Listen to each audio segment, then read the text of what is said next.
S, ಈಗ ಮತ್ತೊಂದು ಪ್ರಮುಖವಾದಂತಹ ಅಂಶ ಅಂದ್ರೆ ಅದು ಧಾರವಾಡ ಲೋಕಸಭಾ ಅಖಾಡದ ಹಿನ್ನೋಟವನ್ನ ನಾವು ಗಮನಿಸ್ತಾ ಹೋಗೋಣ. 2014ರಿಂದ ಹಿಡಿದು ಈಗಿನ ಹಿನ್ನೋಟದವರೆಗೂ ನಾವು ನಿಮಗೆ ಮಾಹಿತಿಯನ್ನ ತಿಳಿಸ್ತಾ ಹೋಗ್ತೀವಿ. ಎಸ್, 2014ರ ಲೋಕಸಭೆ ಚುನಾವಣೆಯಲ್ಲಿ ಪ್ರಹ್ಲಾದ್ ಜೋಶಿ ಗೆಲುವನ್ನ ಕಾಣ್ತಾರೆ.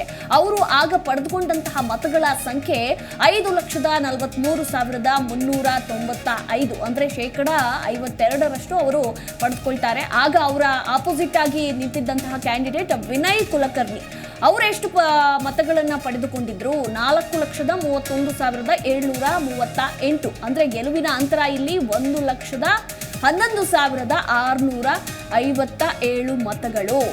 ಇನ್ನು ಮತ್ತೊಂದು ಕಡೆ 2019 ಅದಾದ ಮೇಲೆ ಇಲ್ಲೂ ಕೂಡ ಮತ್ತೆ ಪ್ರಹ್ಲಾದ್ ಜೋಶಿನೇ ಗೆಲುವನ್ನ ಕಾಣ್ತಾರೆ, ಬಿಜೆಪಿ ಅಭ್ಯರ್ಥಿ. ಆಗ ಅವರು ಪಡೆದುಕೊಂಡಂತಹ ಮತಗಳ ಸಂಖ್ಯೆ 6,84,837, ಅಂದ್ರೆ 56%. ಇನ್ನು ಆಗ್ಲೂ ಕೂಡ ಆಪೋಸಿಟ್ ಕ್ಯಾಂಡಿಡೇಟ್ ಆಗಿದ್ದು ವಿನಯ್ ಕುಲಕರ್ಣಿ ಅವರೇ, ಕಾಂಗ್ರೆಸ್ ಅಭ್ಯರ್ಥಿ. ಆಗ್ಲೂ ಕೂಡ ಅವರು ಸೋಲನ್ನ ಕಾಣ್ತಾರೆ. ಆಗ ಅವರು ಪಡೆದುಕೊಂಡಂತಹ ಮತಗಳ ಸಂಖ್ಯೆ 4,79,765, ಗೆಲುವಿನ ಅಂತರ 2,05,072 ಮತಗಳು. ಇನ್ನು ಇದರ ನಂತರ ಈಗ 2024ರ ಲೋಕಸಭಾ ಅಖಾಡದಲ್ಲಿ ಮತ್ತೆ ಬಿಜೆಪಿ ಅಭ್ಯರ್ಥಿ ಪ್ರಹ್ಲಾದ್ ಜೋಶಿ ಕಣದಲ್ಲಿದ್ದಾರೆ. ಬ್ರಾಹ್ಮಣರು, ಕೇಂದ್ರ ಸಚಿವರು ಬೇರೆ. ಸೊ ಹೀಗಾಗಿ ಗೆದ್ದು ಬೀಗ್ತಾರ, ಕಾದ್ ನೋಡ್ಬೇಕು. ಹೊಸ ಅಭ್ಯರ್ಥಿ, ಕಾಂಗ್ರೆಸ್ ಅಭ್ಯರ್ಥಿ ವಿನೋದ್ ಅಸೂತಿ, ಇವರು ಹೊಸ ಮುಖ, ಕುರುಬರು. ಸೊ ಹೀಗಾಗಿ ಮತದಾರ ಪ್ರಭು ಈ ಬಾರಿ ಯಾರಿಗೆ ಜೈ ಅಂತಾನೆ ಅನ್ನೋದೇ ಬಹಳ ಬಹಳ ಕುತೂಹಲ ಅಂತಾನೆ ಹೇಳಬಹುದು. ನಾವು ಅಖಾಡದ ಮುನ್ನೋಟವನ್ನ ಕೂಡ ಗಮನಿಸ್ತಾ ಇದ್ವಿ ಸರ್. ಪ್ರತಿ ಬಾರಿಯೂ ಕೂಡ ಲಕ್ಷ ಮತಗಳ ಅಂತರದಿಂದ ಪ್ರಹ್ಲಾದ್ ಜೋಶಿ ಅವರು ಗೆದ್ದು ಬೀಗಿದ್ದಾರೆ ಅಂತಾನೆ ಹೇಳಬಹುದು. ನಿಜಕ್ಕೂ ಕೂಡ ಅದೇನು ತಮಾಷೆ ಮಾತಲ್ಲ. ಹೌದು, ಕ್ಷೇತ್ರದ ಅಭಿವೃದ್ಧಿನೂ ಮಾಡಿದ್ದಾರೆ. ಸೊ ಒಂದು ಪ್ಲಸ್ಸು ಇದೆ, ಮೈನಸ್ಸು ಇದೆ. ಬಟ್ ಈ ಬಾರಿ ಮತ್ತಷ್ಟು ಚಾಲೆಂಜಿಂಗ್ ಆಗಿದೆ. ಒಂದು, ದಿಂಗಾಲೇಶ್ವರ ಸ್ವಾಮೀಜಿ ನಾವು ಆಗಲೇ ಚರ್ಚೆ ಮಾಡಿದಂತೆ, ಹಾಗೆ ಈಗ ಇರುವ ಮತದಾರರ ಮನಸ್ಥಿತಿನೂ ಅಂತಾನೆ ಹೇಳಬಹುದು. ಈಗ ಮತ್ತಷ್ಟು ಟಫ್ ಆಗೋದಕ್ಕೆ ಮತ್ತೊಂದು ಪ್ರಮುಖ ಅಂಶಗಳು ಅಂತಂದ್ರೆ ಏನೇನು ಅಂತ? ಇನ್ನೊಂದು ಈ ಗ್ಯಾರಂಟಿ ಯೋಜನೆಗಳು. ಈ ಗ್ಯಾರಂಟಿ ಯೋಜನೆಗಳು ಈ ಹಿಂದೆ ಇರಲಿಲ್ಲ. ಸೊ ಇವಾಗ ಗ್ಯಾರಂಟಿ ಯೋಜನೆಯ ಫಲಾನುಭವಿಗಳಾಗಿರ್ತಕ್ಕಂಥ ಹಲವಾರು ಜನರು ಇದ್ದಾರೆ. ಅದರಲ್ಲಿ ವಿಶೇಷವಾಗಿ ಮಹಿಳೆಯರು ಹೆಚ್ಚು ಫಲಾನುಭವಿಗಳಾಗಿದ್ದಾರೆ. ಸೊ ಆದ್ದರಿಂದ ಈ ಸರ್ತಿ ಆ ಓಟುಗಳು ಸಹಿತ ಇನ್ಫ್ಲೂಯೆನ್ಸ್ ಆಗಿರತಕ್ಕಂಥ ಓಟುಗಳು ಗ್ಯಾರಂಟಿ ಯೋಜನೆ ಯಾರು ಫಲಾನುಭವಿಗಳಾಗಿದ್ದಾರೋ ಅವರ ಕೆಲವು ಓಟುಗಳು ಸಹಿತ ಈ ಸರ್ತಿ ಕಾಂಗ್ರೆಸ್ಸಿಗೆ ಬರುವ ಎಲ್ಲ ಚಾನ್ಸಸ್ಗಳಿದ್ದಾವೆ. ಒಂದ್ ಕಡೆ ಆ ಕಡೆ ಲಿಂಗಾಯತ ಓಟುಗಳನ್ನು ಕಳ್ಕೊಳ್ತಾರೆ. ಮಹದಾಯಿಯ ಸಮಸ್ಯೆಯನ್ನು ಪರಿಹರಿಸದೇನೆ ರೈತ ಜನರ ಓಟನ್ನು ಕಳ್ಕೊಳ್ತಾರೆ. ಕೊನೆಗೆ ಉಳಿಯೋದು ಯಾರು ಇವ್ರಿಗೆ? ಯಾಕಂದ್ರೆ ಎಲ್ಲ ಅಹಿಂದ ಓಟುಗಳು ಎಂತಿದ್ದಾವಲ್ಲ, ಕುರುಬರ ಓಟುಗಳು ಎಲ್ಲವೂ ಸಹಿತ ಅಸೂತಿ ಅವರಿಗೆ ಬೀಳ್ತವೆ. ಅದ್ರ ಜೊತೆ ಮುಸ್ಲಿಂ ಓಟುಗಳು ಯಾವತ್ತೂ ಸಹಿತ ಇದು ಬಿಜೆಪಿಗೆ ಹೋಗೋ ಚಾನ್ಸಸ್ ಇಲ್ಲ. ಯಾಕಂದ್ರೆ ಅವ್ರೇನು ಕಡಿಮೆ ಇಲ್ಲ. ಮುಸ್ಲಿಮ್ರೇ 3,65,000 3.65 lakhs ಇದ್ದಾರೆ. ಅವರು ಅಲ್ಲಿ ಬಹುಸಂಖ್ಯಾತರೆ. ಸೊ ಇವರಿದ್ದಾರೆ. ಸೊ ಆದರೆ ದಲಿತರು ಈ ಸರ್ತಿ ಹೆಚ್ಚಾಗಿ ಗ್ಯಾರಂಟಿಯ ಫಲಾನುಭವಿಗಳು ದಲಿತರಾಗಿದ್ದಾರೆ. ಅವರು 2.6 lakhs ಇದ್ದಾರೆ.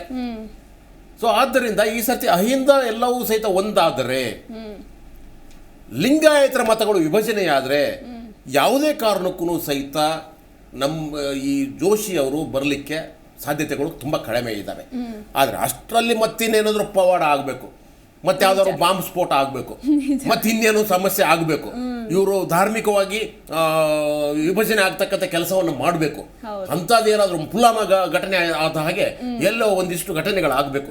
ಅಂಥವುಗಳು ಏನಾದ್ರು ಆದ್ರೆ, ಇಂಥವು ಏನಾದ್ರು ಆದ್ರೆ ಆ ಸಂದರ್ಭದಲ್ಲಿ ಏನಾಗುತ್ತೋ ಹೇಳಕ್ಕಾಗೋದಿಲ್ಲ. ಈ ಸದ್ಯದ ಪರಿಸ್ಥಿತಿಯಲ್ಲಿ ಜೋಶಿ ಅವರು ಸ್ವಲ್ಪ ಹಿನ್ನಡೆಯಲ್ಲಿದ್ದಾರೆ, ಅನುಭವಿಸ್ತಾ ಇದ್ದಾರೆ. ಹೊಸದಾಗಿರ್ತಕ್ಕಂಥ ಏನು ಅಸೂಟಿ ಇದಾರಲ್ಲ, ಅವ್ರು ಜೈಂಟ್ ಕಿಲ್ಲರ್ ಆಗ್ಬೋದು ಈ ಸರ್ತಿ. ಅವರನ್ನ ಹೊಡೆದಾಕ್ಬಿಡ್ಬೋದು ಅನ್ನೋದು ಅಲ್ಲಿರ್ತಕ್ಕಂಥ ಅಭಿಪ್ರಾಯವೂ ಆಗಿದೆ. ಸೊ ಆದ್ದರಿಂದ ಇವುಗಳೆಲ್ಲವನ್ನು ಗಮನಿಸಿದಾಗ ಈ ಸರ್ತಿ ಅಲ್ಲಿ ವಿಶೇಷತೆ ಗೊತ್ತಾ ನಿಮಗೆ? ಗ್ರಾಮೀಣ ಪ್ರದೇಶಕ್ಕಿಂತಲೂ ನಗರ ಪ್ರದೇಶದಲ್ಲಿ ಜನ ಜಾಸ್ತಿ ಇದ್ದಾರೆ. ನಗರ ಪ್ರದೇಶದಲ್ಲಿ ಇರೋರು ಏನ್ ಮಾಡ್ತಾರೆ, ಹೆಚ್ಚಾಗಿ ಬಿಜೆಪಿ ಕಡೆ ಒಲವನ್ನು ತೋರಿಸ್ತಾ ಬಂದಿದ್ದಾರೆ ಇಲ್ಲಿವರೆಗೂ. ಸೊ ಈ ಸರ್ತಿ ಆ ಸಿನಾರಿಯೋ ಬದಲಾಗ್ತಾ ಇದೆ. ಸೊ ಆದ್ದರಿಂದ ಆಮೇಲೆ ಈ ಸರ್ತಿ ನೀವು ಗಮನಿಸ್ತಾ ಹೋದ್ರೆ ದೊಡ್ಡ ದೊಡ್ಡ ನಾಯಕರು ಯಾರು ಅಲ್ಲಿ ಅವರು ಇದಕ್ಕೆ ಬರ್ತಾ ಇಲ್ಲ, ಪ್ರಚಾರಕ್ಕೆ ಬರ್ತಾರೆ. ದೊಡ್ಡ ದೊಡ್ಡ ನಾಯಕರು ಆಯ್ತಾ. ಸೊ ಆದ್ದರಿಂದ ಇವರು ಒಂಟಿಯಾಗಿ ಅಲ್ಲಿ ಓಡಾಡ್ತಾ ಇದ್ದಾರೆ. ಎರಡನೇದು ಅಲ್ಲೇ ಏನಂದ್ರೆ ಈ ನಮ್ಮ ಬಸವರಾಜ ಬೊಮ್ಮಾಯಿ ಇದಾರಲ್ಲ, ಅವರು ಇದೇ ಲೋಕಸಭಾ ಮತಕ್ಷೇತ್ರದವರು. ಹೌದು, ಸಿಗ್ಗಾಂವದಲ್ಲಿ ಅವರು ಈಗ ಶಾಸಕರು ನಿಜ ಅಲ್ವಾ. ಈ ಸದ್ಯಕ್ಕೆ ಅವ್ರೇನಾಗಿದ್ದಾರೆ, ಬೇರೆ ಕಡೆ ಅಭ್ಯರ್ಥಿ ಆಗ್ಬಿಟ್ಟಿದ್ದಾರೆ ಅಲ್ವಾ. ಸೊ ಹಾವೇರಿ ಮತಕ್ಷೇತ್ರಕ್ಕೆ ಆ ಕಡೆ ಹೋದಾಗ ಅವರು ಅಲ್ಲಿ ಬ್ಯುಸಿ ಆಗಿದ್ದಾರೆ. ಅವರು ಸಹಿತ ಹೆಚ್ಚು ಕಾನ್ಸಂಟ್ರೇಟ್ ಮಾಡಲಿಕ್ಕೆ ಆಗ್ತಾ ಇಲ್ಲ ಇಲ್ಲಿ. ಹಾಗಾದ್ರೆ ಯಾರಿದ್ದಾರೆ ಇವರು ಸಪೋರ್ಟಿವ್ ಆಗಿರ್ತಕ್ಕಂಥ ದೊಡ್ಡ ದೊಡ್ಡ ನಾಯಕರು? JDS ಅಲ್ಲಿ ಪ್ರಭಾವಶಾಲಿಯಾಗಿ ಆಗಿಲ್ಲ. ಕುಮಾರಸ್ವಾಮಿ ತಮ್ಮ 3 ಕ್ಯಾಂಡಿಡೇಟ್ಗೂ ಪ್ಲಸ್ ಇನ್ನೊಂದು ಕ್ಯಾಂಡಿಡೇಟ್ ಇದ್ರ ಮೇಲೆ ಹೆಚ್ಚು ಕಾನ್ಸಂಟ್ರೇಟ್ ಮಾಡಿದ್ದಾರೆ. ಸೊ ಆದ್ದರಿಂದ ಇವರಿಗೆ ಬಾಹ್ಯ ಬೆಂಬಲವೂ ಸಿಗ್ತಾ ಇಲ್ಲ. ಸೊ ಆದ್ದರಿಂದ ಏನ್ ಮಾಡಬೇಕು ಅನ್ನೋದು ಪ್ರಾಬ್ಲಮ್ಸ್ ಆಗಿದೆ. ಅದಕ್ಕೆ ಇವಾಗ ದಿನ ಬೆಳಗ್ಗೆ ಹೊತ್ತಲ್ಲಿ ಸ್ವಾಮೀಜಿಗಳನ್ನ ಮೀಟ್ ಮಾಡ್ತಾರೆ, ರಾತ್ರಿ ಹೊತ್ತಲ್ಲಿ ಗುಪ್ತವಾಗಿ ಬೇರೆ ಬೇರೆ ಸ್ವಾಮೀಜಿಗಳನ್ನ ಮೀಟ್ ಮಾಡ್ತಾ ಇದ್ದಾರೆ. ಈ ರೀತಿಯಾಗಿ he is concentrating on Lingayat votes ಅಷ್ಟೇ. ಅವುಗಳು ಬಂದ್ರೆ ನಾನು ಗೆಲ್ತೀನಿ ಅಂತ, ಬರದೇ ಇದ್ರೆ ಸೋಲೋದು ಗ್ಯಾರಂಟಿ ಅಂತ. ವಿಠಲ್, ಈಗ ಕೊನೆಯದಾಗಿ ಈಗ ಪ್ರಹ್ಲಾದ್ ಜೋಶಿ ಅವರು ಕೂಡ ಪ್ರಬಲ ಅಭ್ಯರ್ಥಿ ಅಂತಾನೆ ಹೇಳಬಹುದು. 5ನೇ ಬಾರಿ ಅಖಾಡದಲ್ಲಿ ಧುಮುಕಿದ್ದಾರೆ. ಹಾಗೆ ಮೊದಲ ಬಾರಿ ಧುಮುಕಿರುವಂತಹ ವಿನೋದ್ ಅಸೋಟಿ ಅವರು ಎಲ್ಲೋ ಕಣ್ಮರೆ ಆಗ್ಬಿಟ್ಟಿದ್ದಾರೆ ಅಂತ ಮಾತುಗಳು ಕೇಳಿ ಬರ್ತಾ ಇದೆ. ಸೊ ಇದುವರೆಗೂ ಕೂಡ ಪ್ರಹ್ಲಾದ್ ಜೋಶಿ ವಿರುದ್ಧ ಒಂದು ಹೇಳಿಕೆ ಕೂಡ ಕೊಟ್ಟಿಲ್ಲ. ಎಲ್ಲೋ ಒಂದ್ ಕಡೆ ರಾಜಕೀಯ ತಂತ್ರ ಪ್ರತಿತಂತ್ರಗಳನ್ನ ಅರಿಯದೆ ಅವರು ಲೋಕಸಭಾ ಅಖಾಡಕ್ಕೆ ಧುಮುಕ್ಬಿಟ್ರ, ಅಥವಾ ಅವರ ಅಬ್ಬರದ ಪ್ರಚಾರ ಯಾವ ರೀತಿ ಇದೆ? ಕೊನೆಯದಾಗಿ ಏನ್ ಹೇಳ್ತೀರಾ?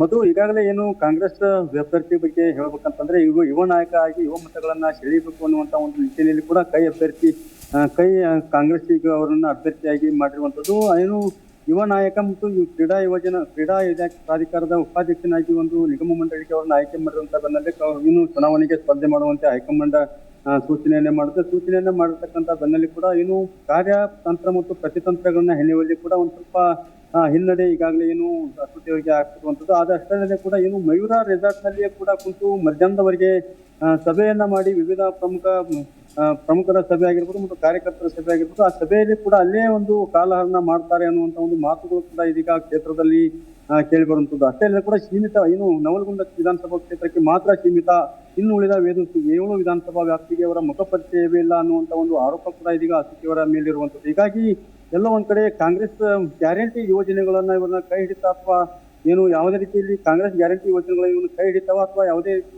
ಹೀಗಾಗಿ ಜೋಶಿ ಅವರಿಗೆ ಇನ್ನಷ್ಟು ಮತಗಳು ಇದಾಗ್ತಾವ ಅನ್ನುವಂಥದ್ದು ಈಗ ಕ್ಷೇತ್ರದಲ್ಲಿ ಕೇಳಿಬರುವಂತ ಮಾತಾಗಿರುವಂತದ್ದು. ಮಧು, ಜಿ ಕನ್ನಡ ನ್ಯೂಸ್ ಈಗ ನಿಮ್ಮ ಮನೆಯಲ್ಲೇ ನೋಡಿ. ಎಲ್ಲ ಕೇಬಲ್ಗಳಲ್ಲಿ ಈಗ ಲಭ್ಯ. Sun Direct 292, Jio TV 1334, U digital 162, city cable 51, GTPL 17, Abhishek cables 821, Rockline telecommunication 51, Shri Basaveshwara number 60, Vinayaka digital number 53, in digital number 896ರಲ್ಲಿ. ನಿಮ್ಮಿಸ್ತದ ಜಿ ಕನ್ನಡ ನ್ಯೂಸ್ ನೋಡಿ ಆನಂದಿಸಿ.